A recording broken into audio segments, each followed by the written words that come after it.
বর্তমান বাংলাদেশের যে পরিস্থিতির যে অবস্থা তা হয়তো সবার জানা আছে, কিন্তু কি হচ্ছে বাংলাদেশে এগুলা?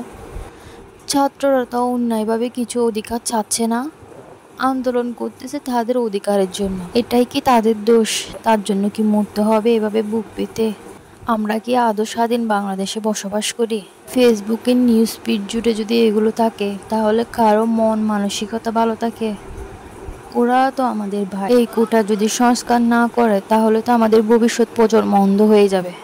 কোটা কেন মেধার স্থান পাবে? যারা যুদ্ধ করছে তাদের আমরা সম্মান করি, ঠিক আছে, তাদের সম্মান প্রদান করো, কিন্তু তাদের নাতি ফুতি ছতি যেগুলো আছে সবাই কেন বুক করবে এটা?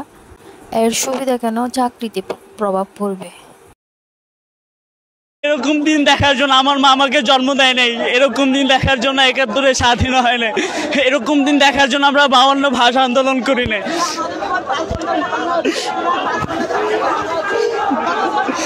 আল্লাহ উপরে সৃষ্টিকর্তা আছে, আল্লাহ তাআলা আছে, সব কিছুর নেচার, রিভেঞ্জ অফ নেচার বলে একটা কথা আছে। সেই দিনের অপেক্ষায় আল্লাহ ভালো বিচার করবেন। আমরা এই চোখের জল মিথ্যা হতে পারে না, এই চোখের জল শুধু নিজের অধিকার পাওয়ার লড়াই।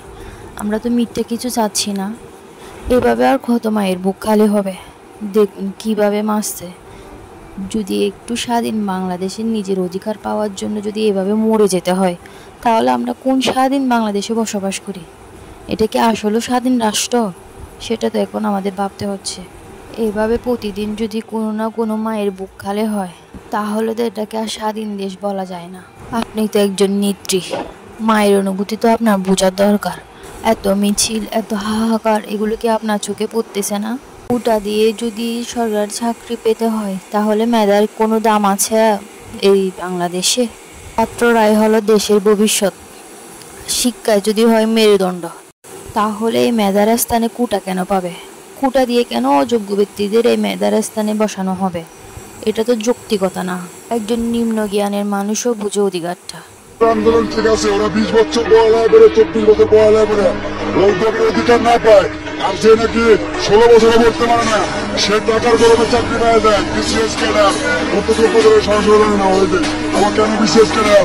আর ওরা যোগ্যতা, ওদের যোগ্যতা আছে, পড়ালেখা করে যোগ্যতা আছে, আপনার কোনো চাকরি পাচ্ছে না। গাড়ি বেকার, জি, আমার হাতে টাকা দেখতে দেখেন, কম দেখতে হবে। আমি এদের আন্দোলনকে সফল করে দেবো। এদের আন্দোলন সার্থক হোক, সফল হোক। জয় বাংলা।